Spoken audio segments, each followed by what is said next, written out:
Let's see if this works. Can you all hear me? Maybe, possibly. I have no idea. I'm a little inebriated. Whee! No, seriously, I've had whiskey. I don't know if that was a good idea or not. Um, so hi. I've had whiskey. So it's been a Monday.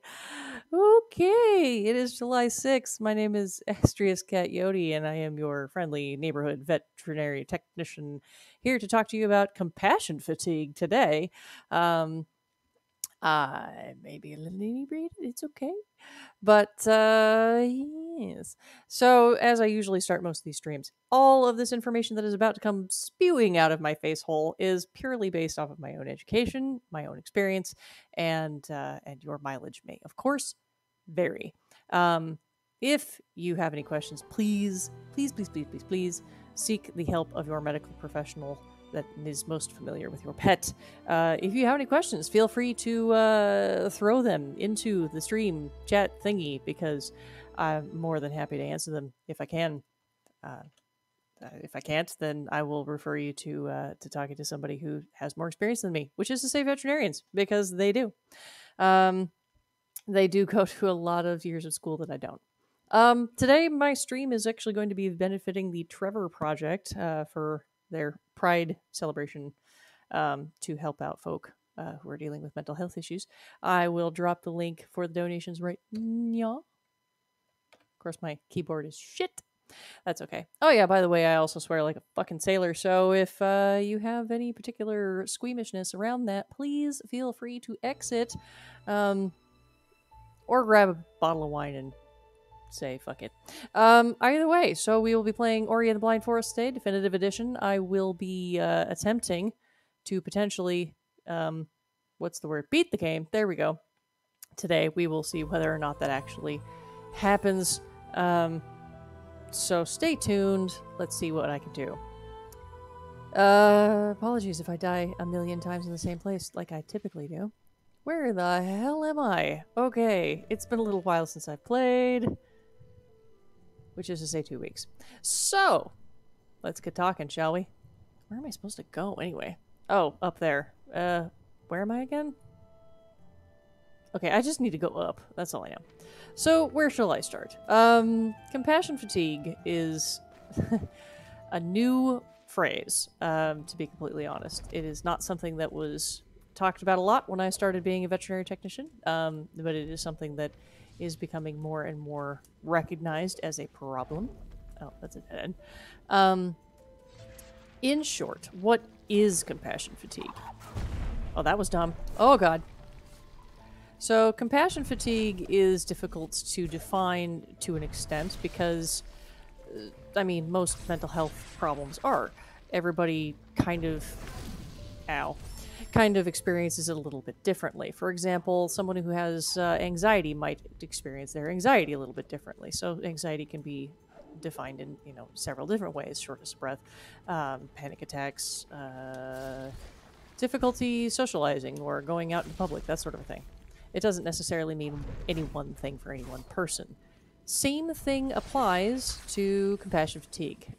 Just because somebody suffers from depression does not necessarily mean that they are going to suffer from compassion fatigue. Same thing with anxiety. It is not something that is that makes you more prone one way or another if you have a pre-existing mental health condition. So, oh shit. I really hate the twitchiness of this particular controller, by the way. It's not the controller's fart. I said fart. Fault per se.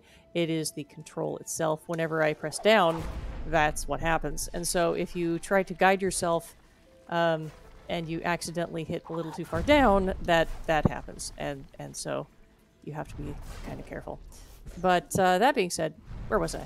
So compassion fatigue can be a little difficult to pinpoint, define, etc., and of course, etc.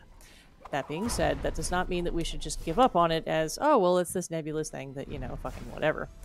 It is a problem, and it is something that should be addressed and something that should really be looked at in terms of what is it. So let's start with the basics. Compassion fatigue can be most easily identified as burnout from basic work in the environment of veterinary medicine. I am certain 100% that medical professionals in human medicine suffer from the same problem. They just label it something different, perhaps, but I know that they suffer from it.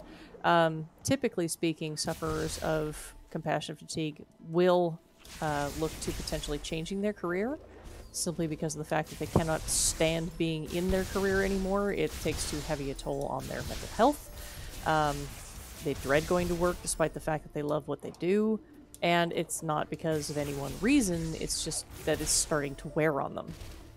So, I'll give you an example. Last year, as I may have mentioned in Twitter a couple of days ago, there was a period of time last year that I strongly considered committing suicide. I know that's a bit of a touchy spot for a lot of people. I apologize. It's no secret that I have depression. I have ADHD. I also have PTSD because my brain is fun. So, you know, maybe I was a little bit more prone to it. But the truth is that one cannot simply say, oh, well, you know, this is why you have burnout. This is why you suffer from compassion fatigue. It's not that simple. Oh, Jesus Christ. Compassion fatigue is generally as a result of... Oh, son of a bitch. Caring a little too much about what it is you're doing. And I know that sounds like a cop-out, but the truth is that medical professionals of all stripes and sizes and industries give an enormous fuck about their patients, about their clients, their colleagues. Get the fuck away from me, dude. And just sort of in general, the job that they do. So you've got a situation where you're doing hard work that could mean life or death for any given patient or situation, and literally a wrong mistake can cost them their life. But you do your damnedest, and it's still not enough. So, what do you do with that? How do you cope? Shit. How do you cope when sometimes your best isn't good enough and it results in something dying? I mean, what do you do with that?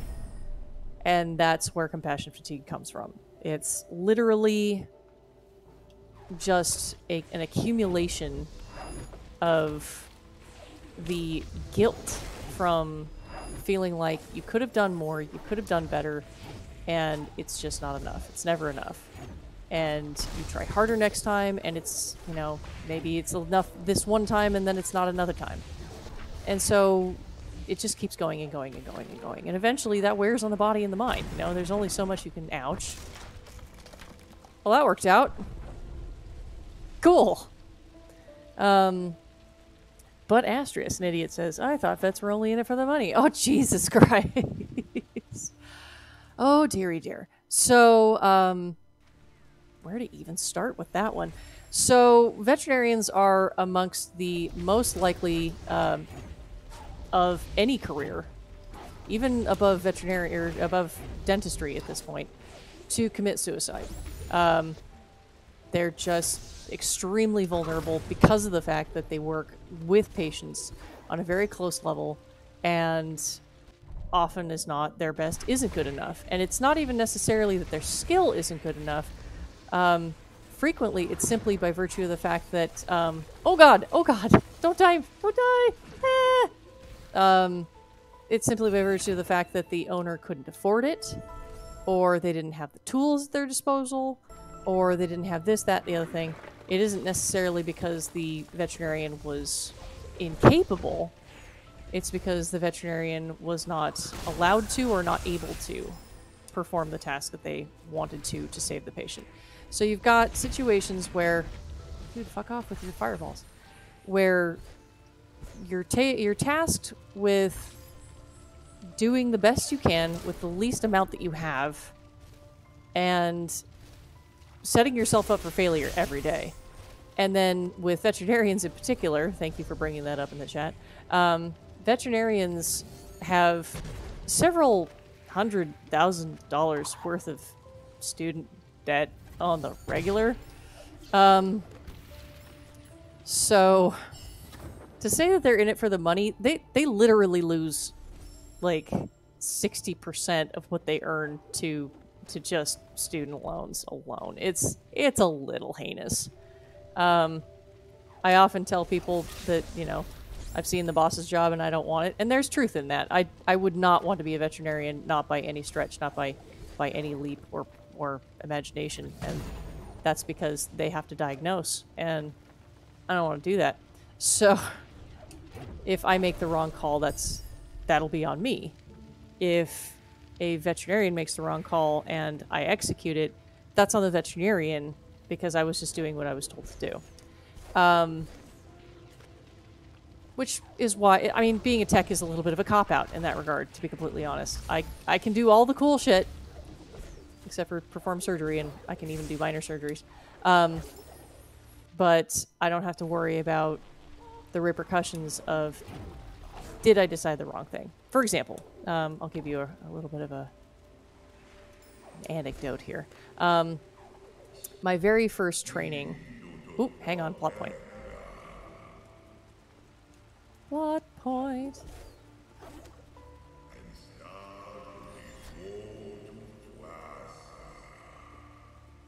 Tough decision.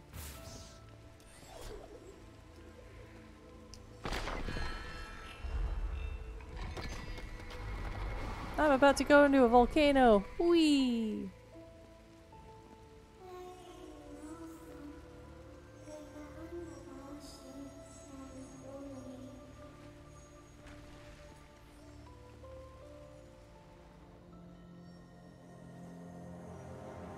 Well, that's not good.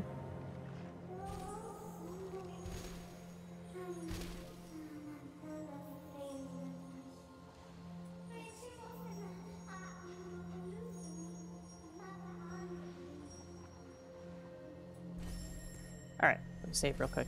So, back when I was a young wee newbie veterinary technician, and I was actually only a veterinary assistant, so much as one could say only to that sort of thing. I was training under a nice man who was going through some pretty serious times of his own, and was doing the best he could with what he had, which sadly was not a whole hell of a lot.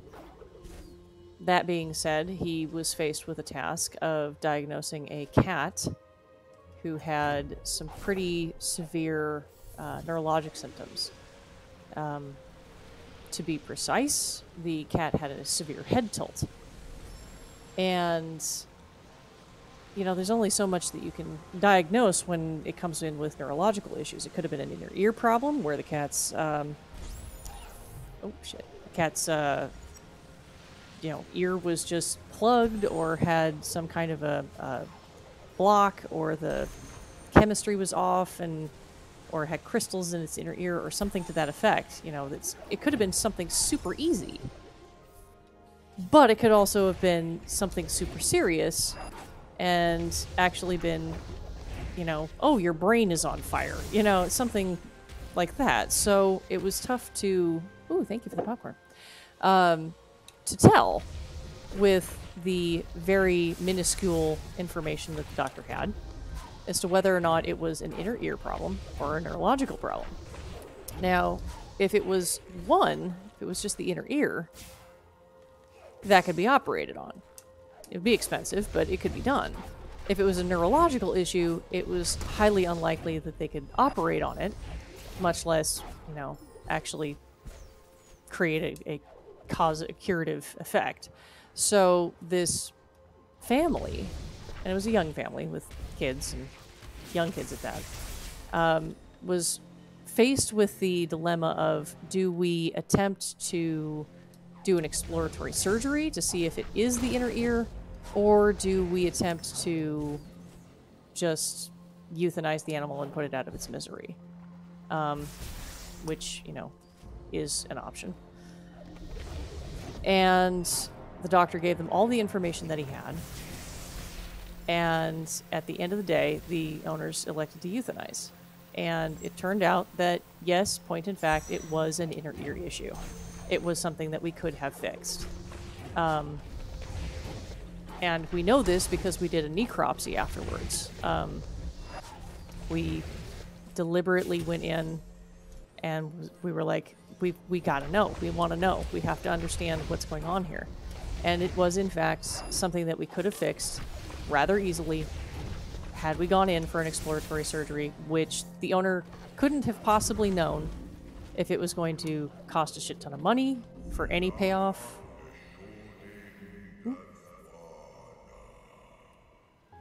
And that is why I never want to be a veterinarian. Because... Oh god, mother, why are you there? Kumo!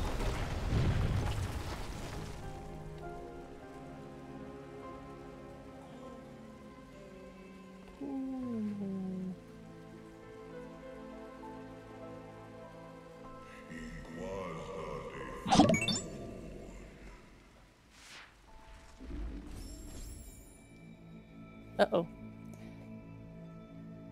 Hey, moderator, any chance I could borrow you to plug in my computer to an outlet so that I could have my my laptop back? So otherwise I can't see the chat while I'm playing. It's over there. Because that makes sense. So, yeah, this veterinarian who was already going through a very tough time of things found himself in a situation where he had to make a very hard call. And it turned out to be one of those situations where he made the wrong call, or at least the call that ended the animal's life when it didn't have to. So that's why I don't want to be a veterinarian, because what if I make the wrong call? I have plenty of ghosts that follow me around. I don't need any more. So seeing him go through that in my very first training, in my very first days of being a veterinary assistant, really drove it home that there are going to be days when there's nothing you really can do. When there's going to be, when you make a bad call, when you do the wrong thing, when you fuck up and actually cost something its life. That reality is ridiculous. It absolutely weighs tons on any veterinarian every single time. Now add to that several hundreds, thousands worth of debt to student loans. And you can see why it is that I laugh when people say that veterinarians are in it for the money, because literally $250,000 here is what we're talking when it comes to the amount that they're spending on their student loans alone. And that's not including their licensing fees and taking the board and the continuing education credits that they have to get and so on and so forth and all that shit. So, like, to say that a veterinarian is only in it for the money, oh shit, is so unbelievably laughable to me that I can't help but laugh. So, to sit there and now also think, oh, well, you've got, well, that looks like it could fall down. That you've got veterinarians who are literally committing suicide left and right. Come on, do the thing. There we go. Oh, shit. Wait, is it gonna, like, flood me out and... No? Okay, cool.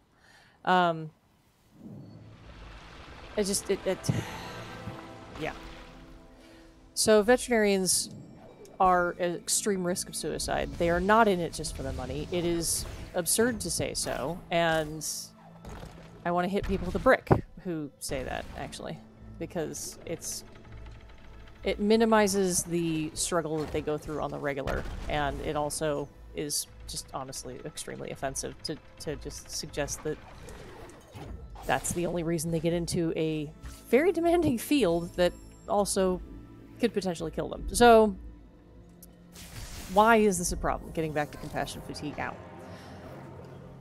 When it comes to the life or death situations, we literally kill things on the regular as a part of our job. That is what we have to do, to an extent, in order to grant a good death to animals who are suffering.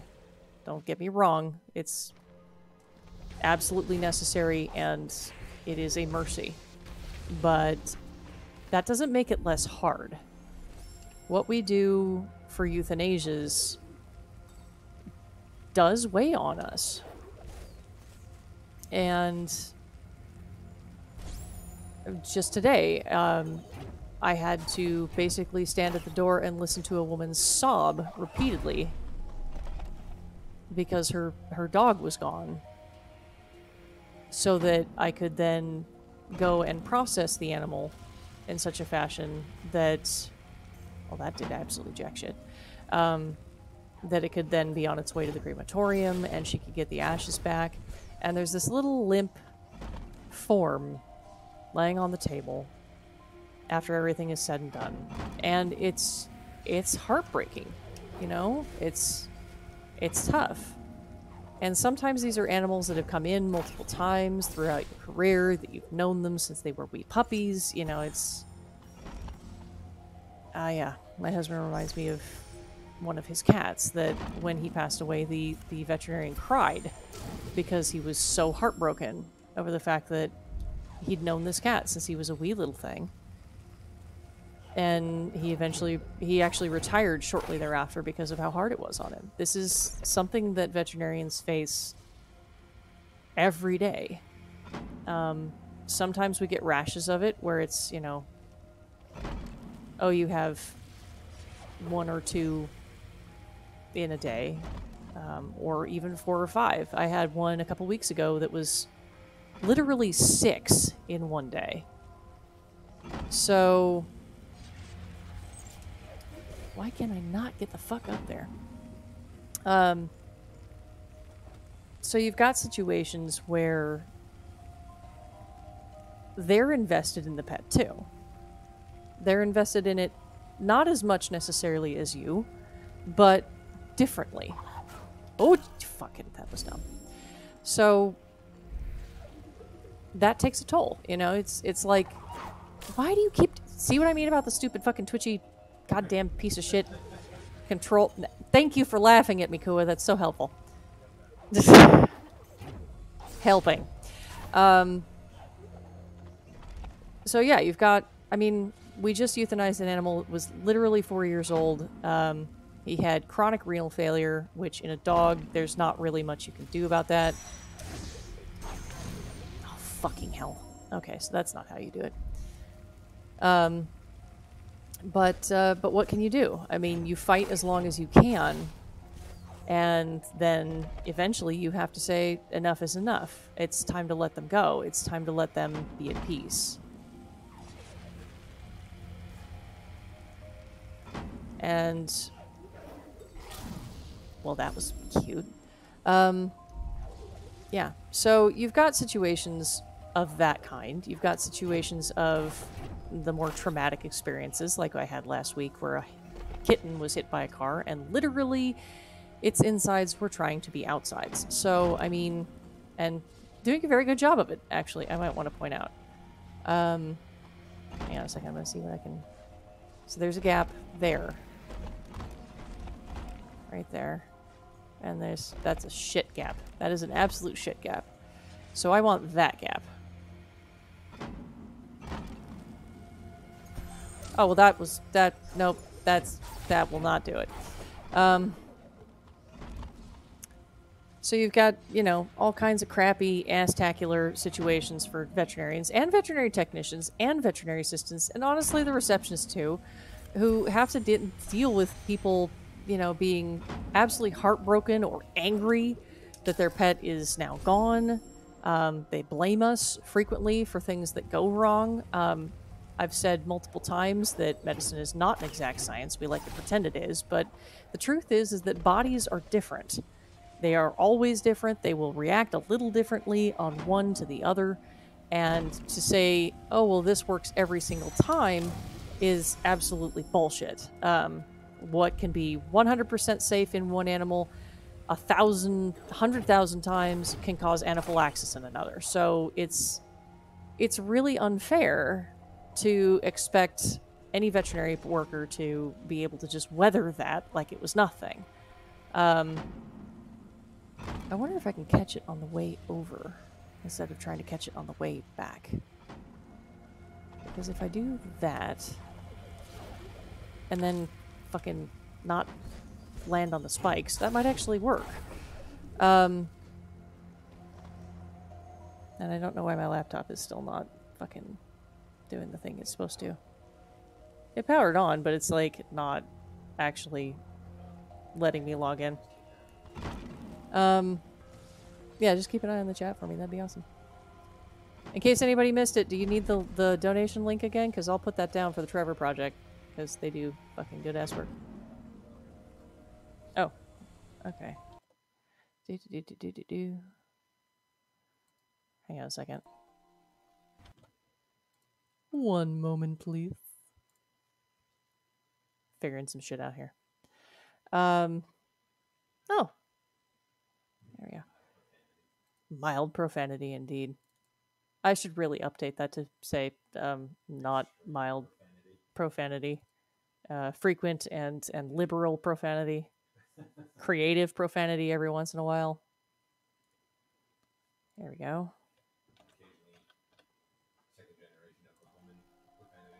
You know what? You leave my Oklahoman ancestry out of this.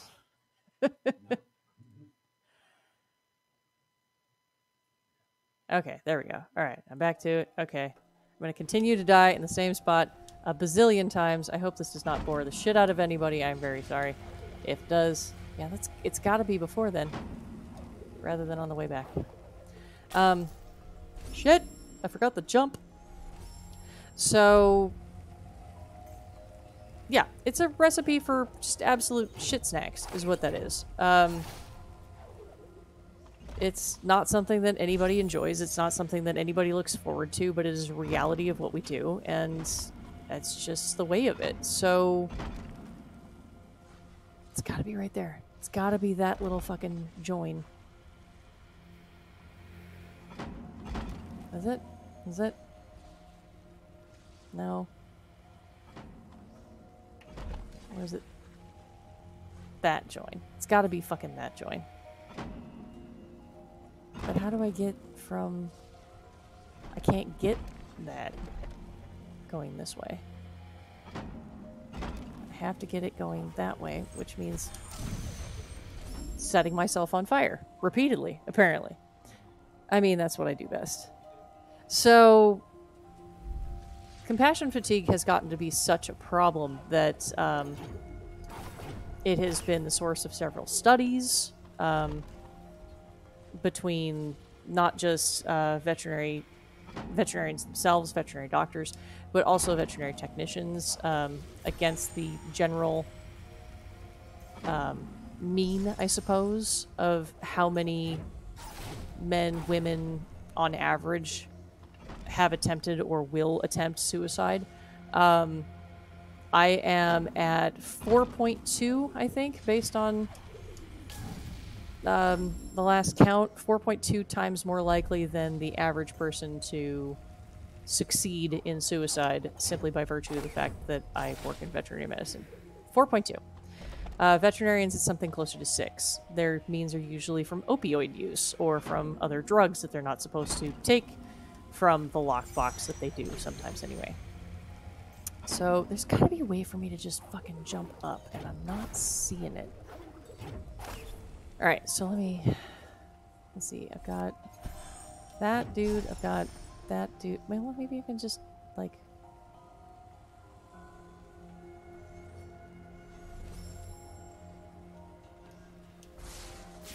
No. That's push or pull. Oh shit, that's dash. Dash is great and all. Oh, fucking that ability. I'd forgotten all about that ability. Christ on a cracker.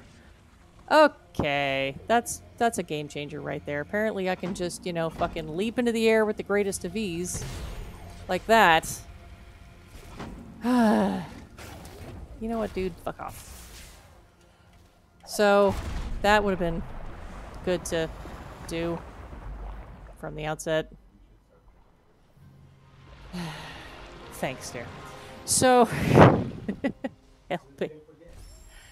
So, that's where we're at in terms of what compassion fatigue is, what the risks are, where we're at in terms of what we're up against.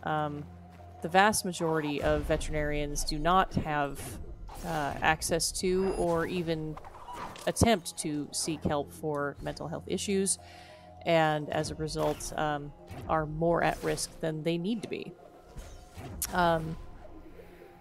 What does that mean in terms of mental health resources? It varies. It strongly varies. It depends on the practice. It depends on the individual, because some... Well, that was spectacularly disappointing. Oh, I have a question from the audience. Yes?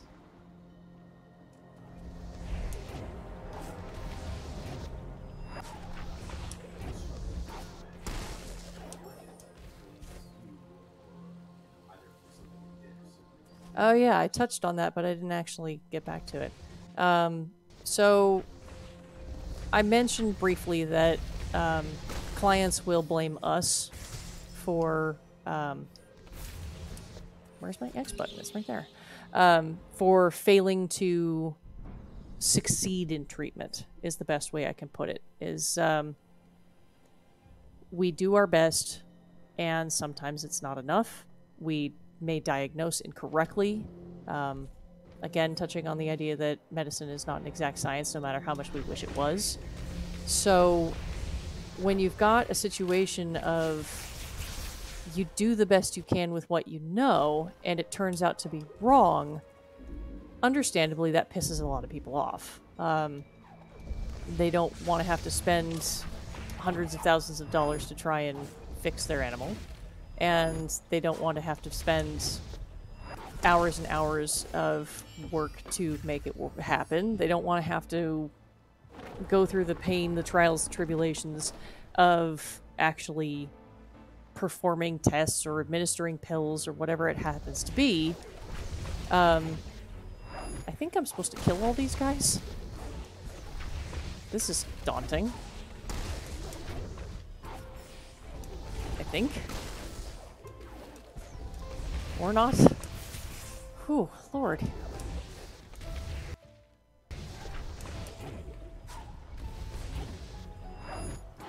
Don't end up in the spikes. Shit.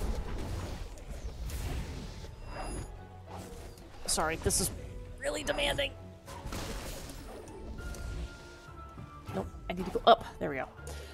So, what does it sound like when somebody yells at you for failing to do what's enough? Let's see. The accusation of you're only in it for the money comes up a lot. You don't care, which is absolutely patently fucking false. You just want to torture my animal. That one's come up. Oh, if you care, you'd do it for free. If you care, you'd do it anyway. That one hurts a lot because it's like we do care, but we can't be the only one in this fucking equation who does care. You have to care too. You have to actually put your ass on the line and get in there and do what needs to be done for the health and well-being of your pet. And that means, you know, committing finances or time or effort to pilling them or whatever it happens to be. Now, I'm not saying, you know, it's a one-way street and that we shouldn't have to give a fuck or that it's all on you or anything like that. Nothing of the sort. But it does mean that we're not the only ones who are supposed to be trying to care for your animal here. We do what we can, but at the end of the day, who's going home with them? That would be you. So you have to care too. And I'm not saying that people come in and they don't, but them accusing us of not giving a shit makes it feel like, why am I the only one that gives a shit here? And that's just, it really sucks. And so you've got all of these compounding things. You've got people who accuse you of only doing this for the money. You've got people who accuse you of not caring. You've got people who accuse you of being absolutely malicious. You know, you didn't like me when I walked in there, so, you know, clearly this is to get back at me. I've had people accuse me literally of sabotaging their pet's care for God knows what reason. Oh, I'm gonna die here. Yep. So, I mean, you know, it's tough. Now, I've worked in retail, and I've worked in food as well, food service. I've worked in human medicine a couple of times. I've worked in corporate settings multiple times. God help me. And I've worked in IT.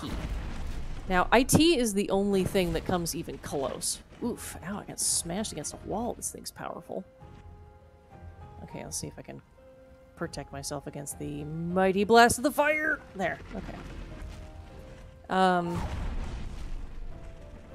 You know, that actually seems to do a fair bit here. Whee! Okay. I guess it's just as fast as doing it this way. Working in IT was pretty tough because you have people who get on the phone and they're immediately incensed. They've been waiting on hold for 25 minutes trying to talk to a human being. Their shit won't work. It's compromising their business. They can't get shit done. You know, they're understandably pissed.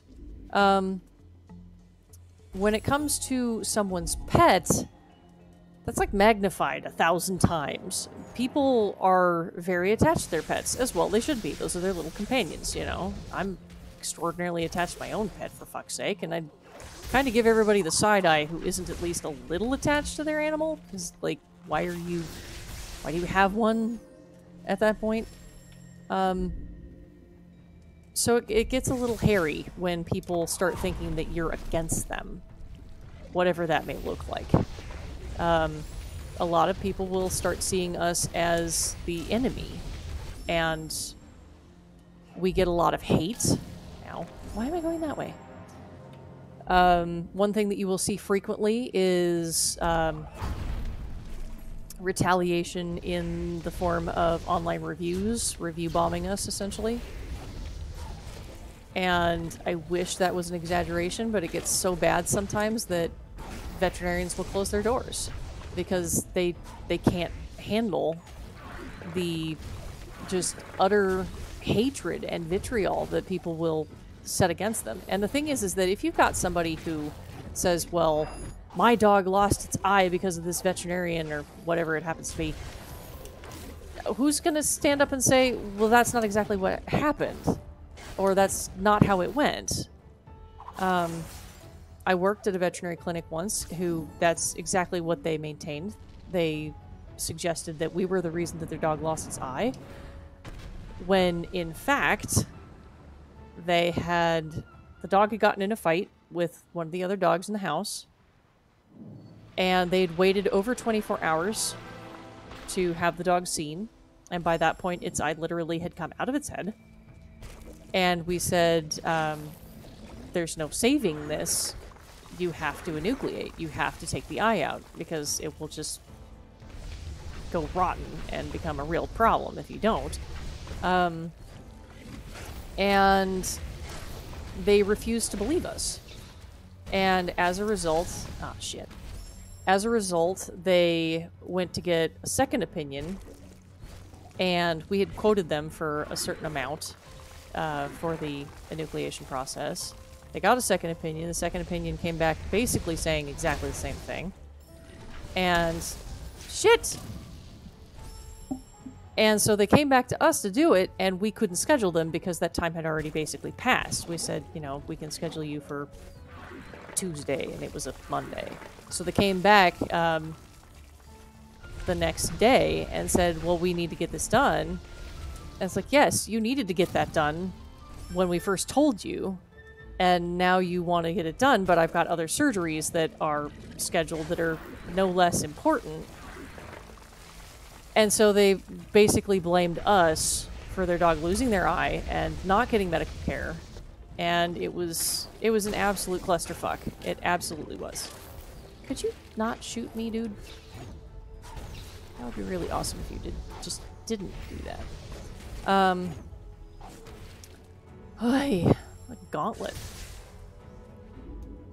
So, online harassment's a thing. We don't defend ourselves online. We can't, really. We can offer to make it right by saying, you know, hey, I saw that you made this review online.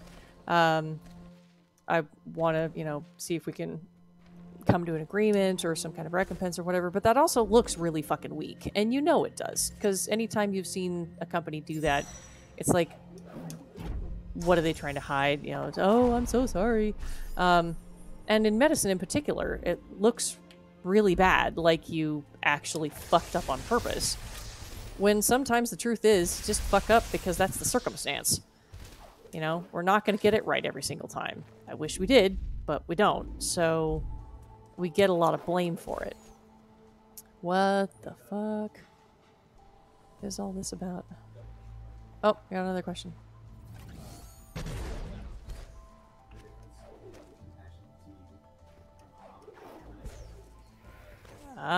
The difference between a corporate clinic and a mom and pop private owned practice. Okay, so that's a very good question. So there are advantages to being a corporate clinic. I'm not going to say there aren't. Typically speaking, corporate has more consistency. It typically has access to more funds, which means you get cooler shit to do the stuff you need. But it does also mean that you are forced to obey the corporate mindset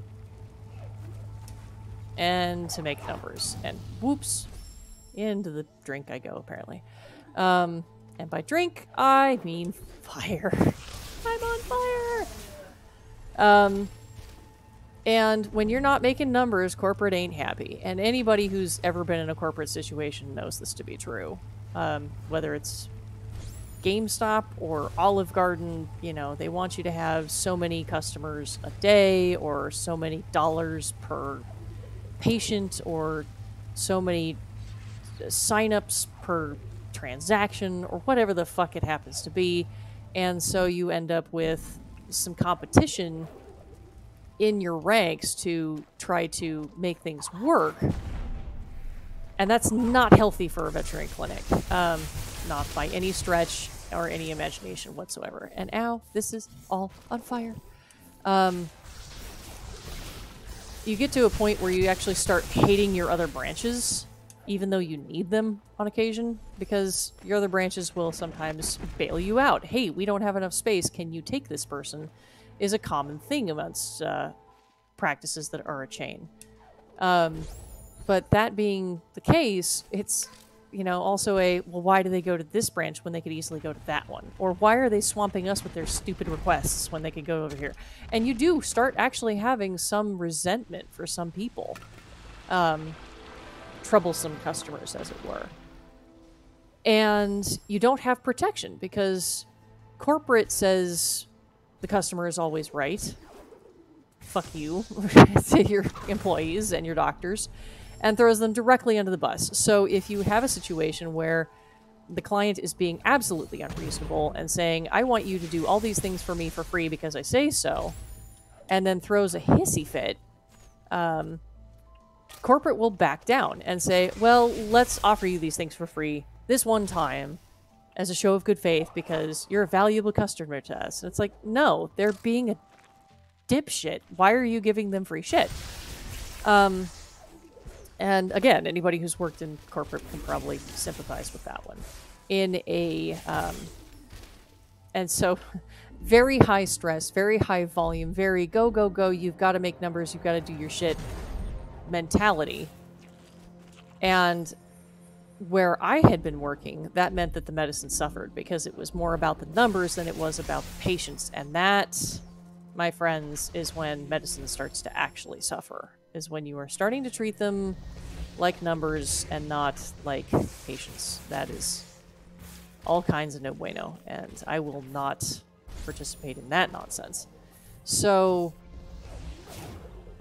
I moved to a private practice, and it's not the first time I've been in a private practice. As I was saying, for my assistant externship, the doctor that I worked for was a private practice owner, and he was going through some shit. But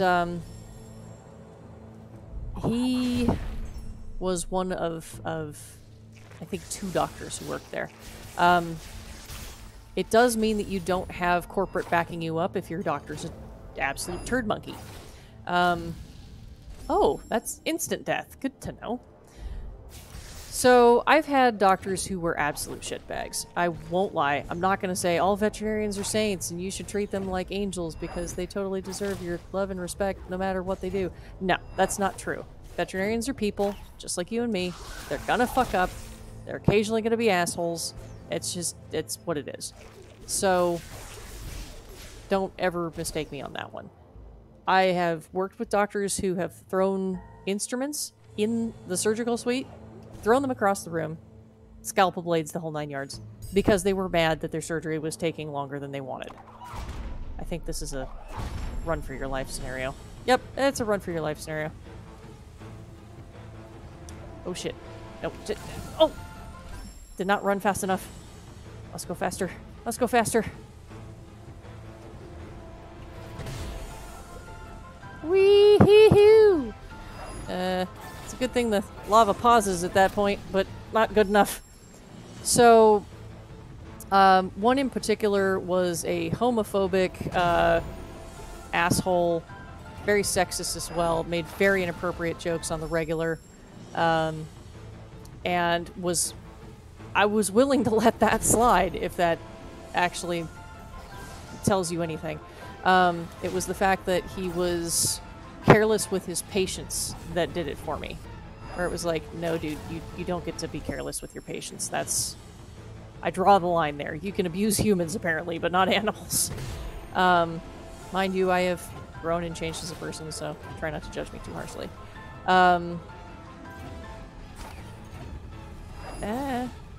Trying to be very judicious and not accidentally instant death. It wasn't until we started bringing him to corporate's attention that anything was done about him. And it was extremely stressful to work with him, as one might expect. So, son of a bitch. There were times when I saw him put animals into a chokehold. There were times when I saw him almost cause an animal to black out. And he would push his propofol too fast. If you're familiar with propofol, it's that stuff that killed Michael Jackson. And it would cause apnea in his surgical patients. And it was just like, dude, what is your problem? And if you brought it to his attention, he would say, well, I've been doing this for 15 years, and yada, yada, yada. It's like, that's great. But you're still doing it wrong. And corporate finally brought the hammer down on him and was like, okay, you are starting to jeopardize a lot of things, not just our brand, I guess, but also patient health and our employees that work there, and we're not having it. And basically told him to go take a hike. Okay, so apparently that's not how you do it. Okay, that was dumb. So corporate can be useful. And if that's your problem, then, you know, that's going to reduce your compassion fatigue considerably. But if you're working in a private practice, you have fewer doctors, one. You have doctors who are more likely to actually want to be there. And so you have less of a chance of having shitbag doctors, in my experience. That is not always the case. Sometimes you will have shitbag doctors in private practices simply by virtue of the fact that they couldn't get a job in a corporate. And so they decided to kind of go off on their own and try to make it without corporate influence or help. damn it, I always hit that one. So that one's sort of a toss-up. But by and large, I have found that my peace of mind is much better with a private practice because they don't push numbers, they don't push volume or metrics, or god damn that twitchy fucking control. So, spoiler alert, there is a point in the sequel to this this game, Will o' the Wisps, that is just absolutely fucking pointless. And it's just a race for the sake of it being a race, and I fucking hate it. So, if you've played Will o' the Wisps and you've beaten it, you know the spot I'm talking about. And I'm sorry that you had to go through it. And this is kind of what this feels like right now. Though it does feel like there's actually something on the line this time, as opposed to in Will o' the Wisps, where it just feels like it's bullshit. It's like, here's this monster that you've never seen before and will never see again, and you have to run away from it because reasons. It's like, that's great, I guess. Don't fucking do that move! I wish I could turn it off. So, oh, fuck you, spikes. So as far as compassion fatigue in a private practice versus a corporate practice, your mileage may vary. If you like the hyper-organization and you like having everything micromanaged at the trade of being able to rely on corporate to say, hey, you know, doctors, you need to straighten up and fly right, then that is the mode for you. If it's a situation of you'd rather have more flexibility and freedom to fucking don't do that bullshit, then a private practice is usually the right way to go. And the thing too with a private practice is that you can usually just leave if one of your doctors is being a douchebag, and you just be like, look, I'm just gonna go and try my chances elsewhere, because private practices will, generally speaking, have a very good team, and that team will stay with them for a very long time, or they'll have extreme turnover because they're a bunch of dirtbags. Holy shit! Oh, that only took forever. I apologize to everyone for dying in the same place 8 million times. I swear I don't mean to. Did I not come down here? Oh, I didn't come down here. Oh, hey, I wonder if I can do the thing that does the boom. Yay! Boom! So let's see. What are some other contributing factors to compassion fatigue as I die horribly? Home stress, obviously, can play into it. If you have a shitty home life. Oh, yeah. A bad work-life balance, as my husband reminds me. I had a practice manager in my corporate office that one time who told me that a couple hours a day, or not even a couple hours a day, 30 minutes a day, that's right. God, was it really that short? It was really that short, because I blocked it from my memory. 30 minutes a day was sufficient to spend with my husband. According to her, that was all she spent with her husband, and she was perfectly satisfied. Now, I'm not one to tell someone how to do their relationships or what their business is, but really? So, so that was real. Work-life balance or lack thereof can seriously wear down on anybody. Doesn't matter what industry you're in. Could be veterinary work, could be working as a waitress. I don't care. If you don't have a good work-life balance, and that means a work-life balance that satisfies you. Like, there are some people who they're happy when they're at work, and more power to them. You go right ahead. Then, you know, if they're not happy any other time, that's fine. But for everybody else who wants to have a little time to relax and do whatever they want, yeah, that's not going to go well. So, that's a big factor. Coping mechanisms. Let's talk a little bit about coping mechanisms for a moment. I have a very bad one. It's called alcohol, and apparently it's a solution, according to my husband. And I say it's a bad one simply by virtue of the fact that oh, I've missed a spot up there. God damn it. Missed the spot. Because I probably do drink more than I ought. But at the same time, it drowns out the noise in my head. And I know that sounds awful, because it is. Never claimed to be the world's most healthy individual in terms of mental stability. Didn't I say at the very beginning of this missive that I was a sufferer of ADHD, PTSD, and depression all at the same time? So, I mean, you know, it is what it is. There are many veterinary technicians and veterinary assistants and veterinarians as well who turn to substance abuse of different forms. I don't think I'm supposed to be out here yet. Oh, shit. In order to cope with the loss of pets, of God damn it, of stresses at work, the demands of corporate, whatever it happens to be. Don't set me on fire, you asshole. Shit, shit, shit, shit. There.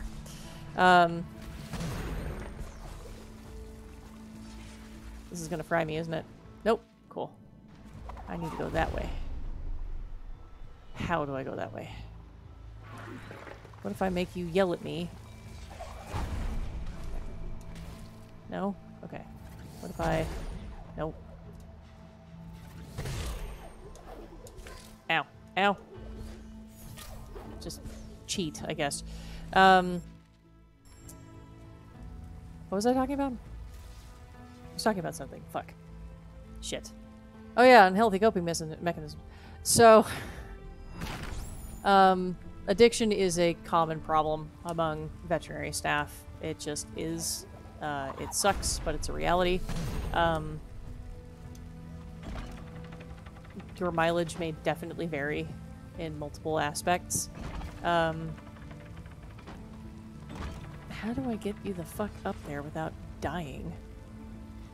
Oh, do I just grab you? Oh, heh! That would have been smart. Nope, but... How about... Oh, shit! Ah, oh, fuck! Crap! Piss. Nope, come here. There's really not much to be said about that, actually, now that I'm thinking about it. It just is a problem. It does exist. It is something that we deal with on the regular.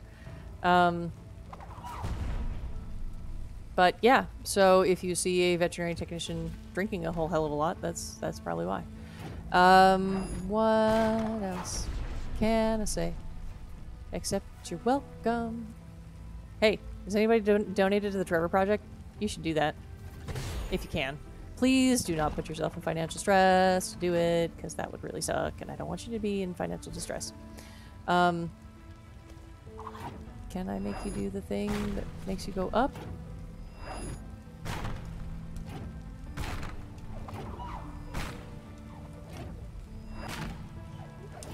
Okay, I'm just playing bocce ball at this point. What if I make you go that way? Let's see. What other things? Well, I've never played bocce ball. It's an old person's game. That's a good coping mechanism. So, my advice to you, honestly, at this point, is to look for signs of compassion fatigue in your own life. Ow. Because if these all sound familiar in some way, if you find yourself in a position where you feel like your corporation is just focusing only on numbers and not on the main reason for what you're doing, if you find yourself at the receiving end of being review bombed, if you find yourself in a position where your health, your mental health in particular, is suffering because of your work, seek help. there are things out there to help. I know it doesn't seem like there are, but there are resources out there. You can always message me and ask for those specifically if that's something of interest to you. Additionally, talk to your friends, see if they have any advice for how to get out of that situation. Because one of the best moves I ever made after my suicide scare last year was getting the fuck out of that clinic. Because really and truly, at the end of the day, that clinic was killing me. It was hostile. It was frankly deadly. It was getting to a point where it was going to kill me. And I was so tired that I couldn't even enjoy what I do for a living anymore, simply because of the fact that it was costing me that much. And if you love what you do and it is becoming something that you dread, then you have to look at why. And you really have to examine who's the cause. That was sucky. Because if it's the business, if it's the clinic that's killing you, if it's your store, if it's a restaurant, whatever it happens to be, then really and truly, you need to get out of there. I've actually seen a couple of people recently, colleagues, either in veterinary medicine or even in people medicine, that they're showing the cracks. They're starting to show. And if you know anybody that's in human medicine, or if they're in veterinary medicine themselves, or whatever it happens to be, and god damn it, and you're seeing them suffer, and you see that they're not getting enough sleep, and they're not who they used to be, and they're not the jolly green giant that they used to really be when they hung out with you, ask them what's going on. Really touch base with them. See if you can figure out what's going on with them, because sometimes all they need is just a voice. If you can be that voice for them, you could potentially save someone's life. And that's not hyperbole. That is absolute, honest to God truth. So, we're pretty much at time where I'm working on this puzzle and becoming intensely frustrated by it because I keep dying. And frying myself. I may actually beat this puzzle particular spot before next stream. Just so y'all don't have to put up with me dying in the exact same fucking place over and over and over again. So, bear with me next week. Again, donate to the Trevor Project if you have a chance. People deserve to have the mental health that they need, particularly people in vulnerable situations. That includes LGBT folk, and as it is Pride Wrath, or rather it's Wrath Month, last month with Pride Month, it's only fitting. So, be good to yourselves, be good to other people, try to be gentle with other people. There's a lot of shit going on right now, and if we don't stick up for each other, then nobody else is gonna fucking do it. So, do your best. I'll be here, and we'll get through this. So, yeah, I know it's a boring way to leave it, but compassion fatigue is real, and if you are passionate about a thing, and that includes human rights, or